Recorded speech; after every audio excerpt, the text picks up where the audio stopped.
Sən çox yaxşısan və buna görə əziyyət çəkirsən. Hamımız uşaqlıqdan bir şey öyrəşmişik. Yaxşı ol, kömək et, heç kimin xətrinə dəymə, səbirli ol. Təbii ki, bunların hamısı yaxşı xüsusiyyətdir. Sadəcə bizə sərhəd qoymağı öyrətməyiblər. Bəzi insanlar yaxşı insan olmaq üçün özlərini qurban edirlər. Qıraqdan yaxşı görsənmək üçün. Bu hamıda var. Təbii ki, məndə də o belə olub. Və bir etapda anladım ki, məndən sadəcə istifadə edirlər. Mən əvvəl hər şeyə razı olurdum. Yox deyə bilmirdim. Düşünürdüm ki, qarşı tərəfin daha doğrusu xətrinə dəyərəm. Köməyə ilk mən çatırdım. Yox deməməyin əslində sonra özümü araşdıranda anladım ki, səbəbi məhz nədən qaynaqlanır?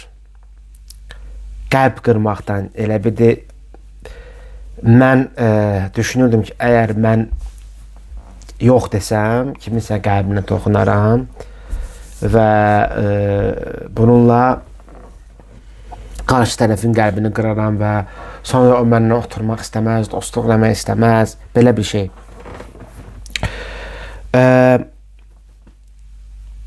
Anladım, nəyi anladım əsas və bu videodan isə nəyə çatdırmaq istəyirəm, etdiyim təbii ki, səhvlərdən nəticə çıxararaq. Siz bir kəsə yox deyəndə və yaxud da ki, sərhəd qoyanda pis olmursunuz. Əksinə özünüzə dəyər vermiş olursunuz. Yəni siz hər dəfə özünüzdən keçəndə qarşı tərəf onu dəyərləndirmir.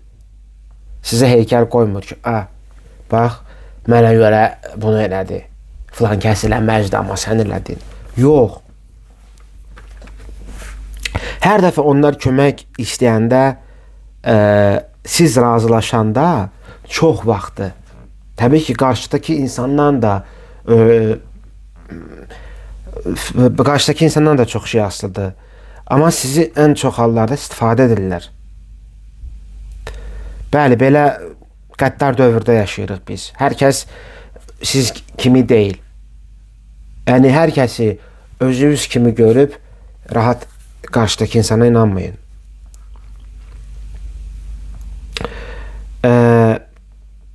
Mənə də deyirdilər ki, bala, qarşıdakı insanı özün kimi görmə. Valla, mən hər zaman düşünmüşəm ki, yəni mən bunu edirəmsə, mənə elələrdə vaxtıkən sonra gördüm ki, yox, belə deyil əslində. Mən yəni, çox köməyə gərəkən vaxtı mən tək qaldım. Yəni, başqa mövzudur.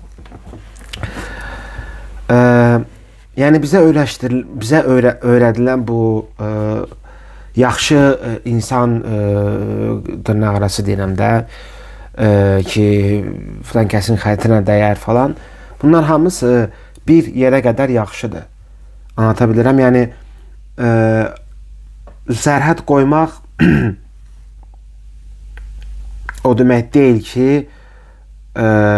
bəli, təbii ki, sizdən küsəcəklər, sizdən incəyəcəklər və bəzi insanları itirəcəksiniz. Bu normaldır.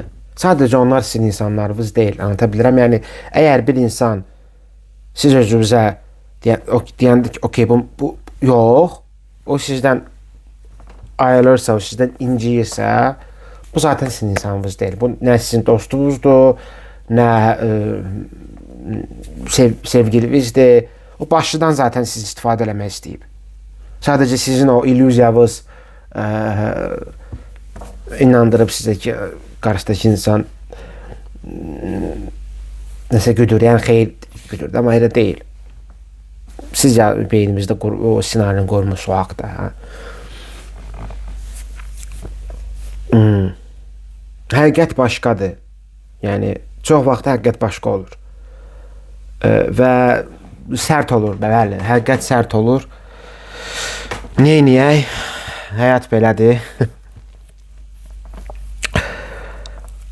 Bəzi şeyləri mən də gec başa düşmüşəm. Amma başa düşmüşəm. Və sonunda nə demək istəyirəm sizə? Fikrimi toplayaraq fikirləşirəm ki, necə deyim ki, bir də şiş yansın ne kebab. Baxın,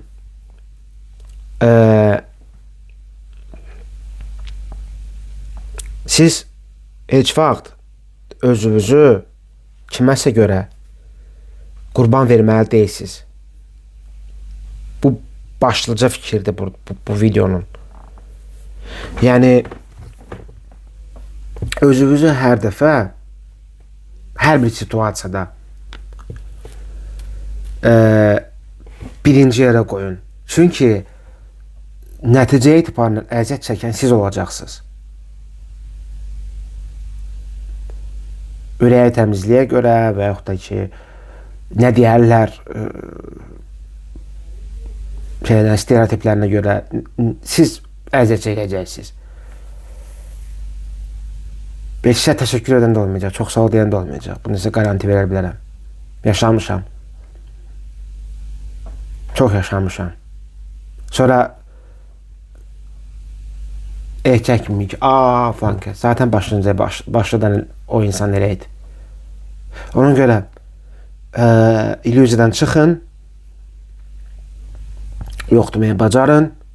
Bu sizin ən gözəl və ən, belə deyim də, yaxşı şüsətiniz olacaq, yox deməyə bacarmaq. Hər bir münasibətdə də, dostluqda da egoistik deyil ha, bunu səhv salmayın, xahiş edirəm. Egoistliklə səhv salmayın. Özünü seçmək egoistik deyil. Bizi manipulasiya edəcəklər, deyəcəklər ki, sən egoistsən. Özünü düşünürsən sadəcə. Günün hə, yaxşı. Belə insanlar da var, manipulasiya etmək istəyən insanlar da var. Hə, yəni görəcəksiniz. Günahlandıracaqlar sizi. Çünki sizdən istifadə edə bilməyən də başlayacaqlar öz alətlərindən istifadə eləməyə. Manipulasiya alətlərindən. Hər silahla özlərimizə gələcəklər. Ona görə sonlandırarak isə bir şey deyim ki, yəni özünüzü qurban verməyin. Özünüzü seçməyə bacarın. Siz şərhlərdə təbii ki yazın. Siz hansı situasiyalarla üzləşmisiniz? Yazın, mən hər bir kommenti oxuyuram. Sizin fikriniz mənim üçün çox önəmlidir. Dostlarımızla paylaşın bu videonu. Bəyəndi düyməsinə basın. Siz bəyəndi düyməyə basmaqla mənə dəstək olmuş olacaqsınız. Bu qədər. Növbəti videoda görüşmək ümidi ilə. Özünüzə yaxşı baxın.